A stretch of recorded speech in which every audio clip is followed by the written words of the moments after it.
Okay, so Assalamualaikum, salam sejahtera. Jumpa lagi bersama dengan Bengkel Online, bersama dengan Cikgu Zazo. So untuk sesi ini kita akan teruskan dengan soalan-soalan yang berikutnya. Okay, kalau sebelum ni kita dah tengok contoh untuk menjawab soalan 1, 2 dan 3. Now kita terus pergi kepada soalan 4 ni saja. Dia nak bagi iklan. Okay, so seterusnya ialah kita terus pergi kepada apa tengok punya semak desktop ni, kita tak tahu apa benda ada. Okay, so kita terus pergi dengan soalan yang keempat. Okay, kalau kamu semua dah jawab soalan yang keempat, dekat soalan keempat ni masih lagi cerita macam soalan yang ketiga, iaitu dia cerita tentang magnet. Okay, so dah jawab kan? Kalau dah jawab, mai duduk sebelah ibu. Hari ni siapa yang temankan awak untuk discuss? Ibu ke, ayah ke, abang ke, kakak ke? Okay, so siapa-siapa yang temankan awak tu, at least dia boleh guide awak. Kalau sebelum ni yang pernah datang bengkel saya, dia dah tahu dah macam mana kehendak saya dalam bengkel dan sebagainya. Awak kena tulis, awak underline, tulis PM, tulis PB dan sebagainya. Ada banyak kerja sebab target kita nak bagi awak A. Okay, so ada banyak kerja. Kalau tak nak A tu maksudnya lain nak cerita macam mana nak bagi lulus dan sebagainya. Okay, so saya tak nak bebel panjang. Kita terus pergi kepada menjawab soalan nombor 4. Right, dah sedia? Kita tengok soalan kamu macam mana jawapan, puas hati dengan jawapan.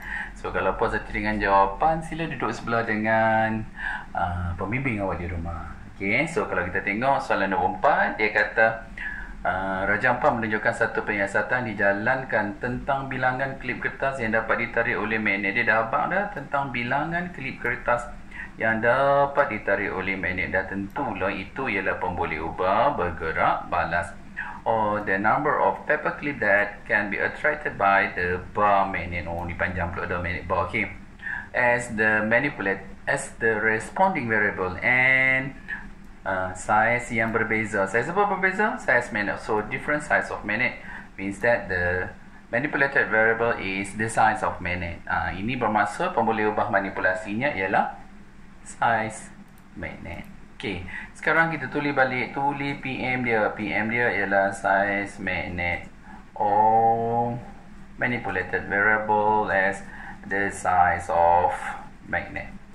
Then pemboleh ubah bergerak balas dia tadi dah tulis itu bilangan. Ni kena tulis panjang sikit lah.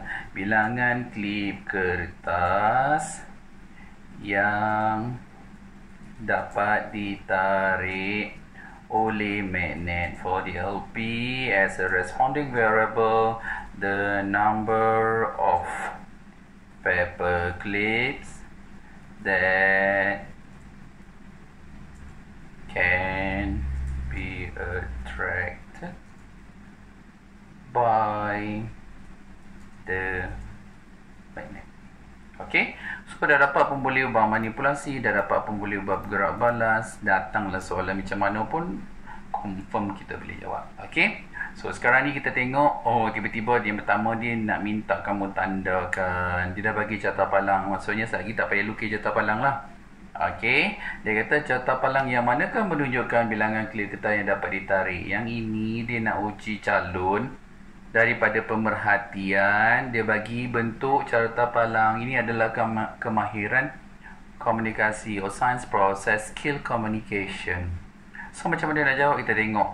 Ni Y tarik paling banyak. Cuba kita bilang 1, 2, 3, 4, 5, 6, 7. Alright, Y7, X2, 4, 5, Y5, manakala Z adalah 3. Tu data. Okey, kita mengumpul data, kemudian kena tukar menjadi carta palang or bar chart. So kita tengok Y ialah 7.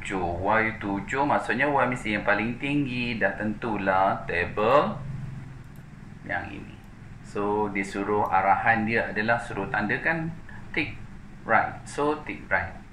Okay, tengok dengan betul, dengan jelas. Jadi jawapannya adalah sebelah sini. Okay, now seperti yang saya abang tadi, saya bagi tahu sebelum ini, dia bagi dipilih di, maksudnya dia suruh pilih. Kalau dia suruh pilih di atas, pilih ke atas salah, maka ada satu peraturan. Nama peraturan itu ialah R Q. Okey, tengok dekat situ. Disuruh pilih daripada pemerhatian. Kalau salah pilih kat bawah ni, of course lah akan salah juga. Okey, nyatakan satu pemerhatian bagi carta palang. Alright, dari carta palang ada 3. Kalau pemerhatian ada 3, comparing means EST. Okey, kalau carta palang 3 mesti guna perkataan paling sebagai pemerhatian. Ingat, untuk membuat pemerhatian macam mana? Tengok pemboleh ubah bergerak balasnya. Pemboleh ubah bergerak balasnya ialah bilangan klip kertas, or the number of paper clip. Then kita nak tengok yang mana satu objeknya, Y. Okey, kita ambil yang paling banyak, atau boleh juga ambil yang paling sedikit, tapi saya suka yang banyak. Okey, kalau kita ambil yang banyak, kita nak buat pemerhatian macam mana? Pemerhatiannya ialah bilangan klip kertas atau magnet. Magnet Y. Magnet Y buat apa? Menarik. Menarik apa? Bilangan klip kertas paling banyak. Okey, cikgu betulkan sikit ayat cikgu ni jadi macam tak sedap. Magnet Y menarik paling banyak bilangan klip kertas. Paling banyak bilangan klip kertas. So, yang ni cikgu buat. Okay. So, magnet Y menarik paling banyak bilangan klip kertas. Itu sebagai pemerhatian. So, kita tulis balik dekat bawah ni. Tengok balik pemerhatian ialah pilih objeknya. Objeknya ialah magnet Y menarik paling banyak bilangan klip kertas. Ini saya namakan sebagai cara 1. Boleh cara 1, tak ada masalah sebab kita guna perkataan paling banyak. Okey, kalau tak nak guna cara 1, boleh juga guna cara lain. Macam mana guna cara lain tu? Kita boleh juga jawab magnet Y menarik lebih banyak klip kertas berbanding magnet. Okay, magnet apa ya? X dan Z. Jadi kerja tak? Yes, sebab kena tulis panjang. Now awak boleh pilih awak nak guna cara 1 atau awak nak guna cara 2. Okay, so for DLP kita tengok cara 1 tadi macam mana nak jawab. Cara 1 untuk jawab dalam DLP ialah, so magnet Y has the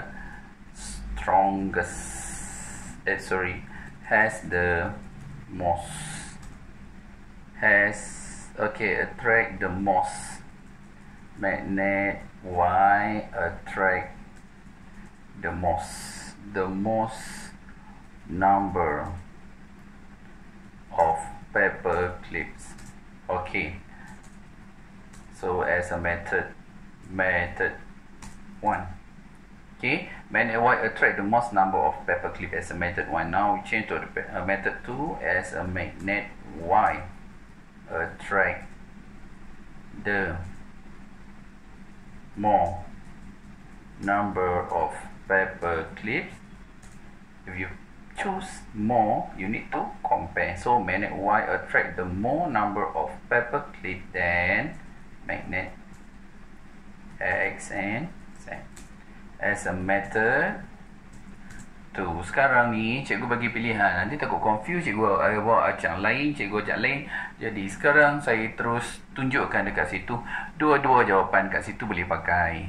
Okey, tapi ikutlah sama ada awak nak ikut jalan ringkas as a method 1 atau awak nak ikut jalan kampung seperti method 2. Okey, so ada dua cara macam mana nak jawab. Saya lebih suka yang pendek tu sebab ringkas dan jawapannya padat. Okey, next. Berikan satu inferen. Okey, seperti jawapan-jawapan yang sebelum ni, bila dia minta inferen mesti mula dengan perkataan kerana, objek dan sebab. Okey, so because plus object and reason. Okey, so tak apa, salah je, saya bukan cikgu BI. Okey, so tengok dia kat situ, because object and reason. Okey, tengok dia kata dekat situ mula dengan kerana. Kerana objeknya apa? magnet Y. Sebabnya apa? Kerana magnet Y mempunyai daya tarikan magnet yang paling kuat. Tadi kita guna paling, bawah pun kita guna paling. Okay? So, for the LP is because magnet Y has strongest attraction.